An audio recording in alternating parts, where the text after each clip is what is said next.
auzu billahi mina seytaani rajim bismillahi rahmaani rahim asalaamaaleykum wa rahmatullahi wa barakaatuhu. ginnaaw bi ñu sant yàlla julli ci yonentam ba Seydina Muhammad sallallahu alayhi wa sallam fu waaye mën a nekk ñoo leen di ziar di leen ñaanal jàmm di ko sàkku ci yéen rawatina yéen ñi abonné ci Daaru Salaam Sifaahu dana seet bu la seetale wax la sarax wala wax la cangaay foo ma dem defi ko fa nga dem defi ko ñoo leen di ziar baax a baax tey dañu leen andil loo xam ne ku nu njabar la wala ngelaw ne ci yaramam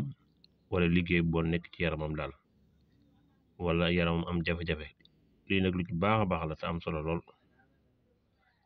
kon aaya baa ngi nii fii la commencé suratu saba yi ngeen di dem su ma jur mooy surat 34 aaya baa ngi nii moom aaya 11 la départ wali Suleymaan reexa xudowa sahrun wa rawaaha sahrun wa asalna lahu aynan qatri wa minal jinni man yaamalu bayna yadayhi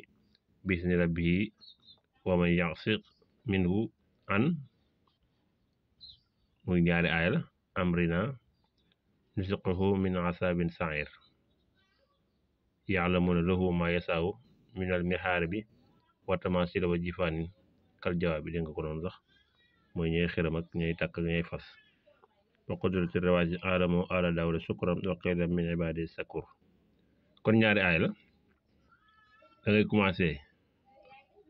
aaya 11 12 13 gis nga ko nii fii nga yem aaya 13 ngi nii mais nag aaya 11 ngay commencé boo demee sur saba gis nga ko nii aaya 11 ngay commencé mais nga commencé aaya mooy wali Suleymaan fii la commencé aaya bi nga commencé fii nga ñëw aaya 13 foofu la yem kon daal mooy ñaari aaya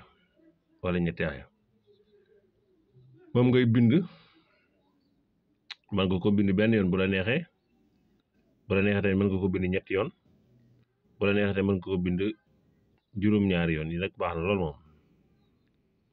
waaye ñett loolu ma la bu la ci neex jël nag bu la neexee bind ko benn yoon bu la neexee bind ko ñetti yoon bu la neexee bind ko juróom-ñaari yoon moom aay yi wala Suleymaan lan ngay commencé ba dikk ci min ibaadiya sakur. bind nga ko pare nag da ngay dem nga wut ndoxam taw instant bi yàlla saa ngi taw ko maanaam baax na ndoxam taw moom baax na nag bi ci toppaat nga wut ndoxam teen ñaari ndox yooyu mooy ci am moom nga koy sanguwaale ginnaaw bi nga ko wutee ndoxam taw ak ndoxam teen la nga bindoon léegi da nga koy def ci ndox yooyu nag nga wut ci lu mat 5 litres wala lu ko ëpp loo mën a sangoo daal ñetti fan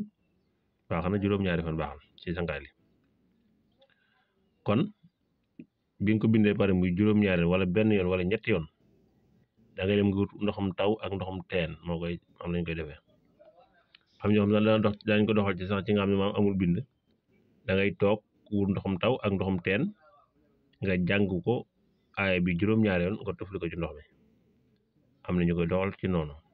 waaye nag bind mi moom moo gën a gaaw te moo gën a wér daal. wali Suleymaan gis nga ko nii reex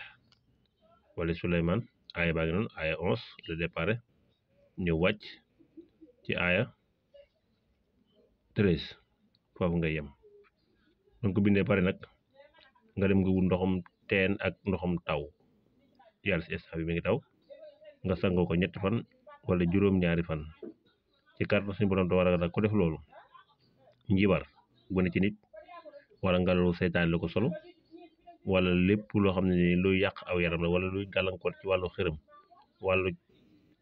wàllu xërëm daal wàllu njabar wala ku nu liggéey aaya bii lu ci am solo la. kon ñëw leen ziar di leen ñaanal jàmm di ko sàkku ci yéen rawatina yéen ñi abonné ci Daaru Salaam Sifaahu wasalaamaaleykum wa rahmatullahi wa barakatuh.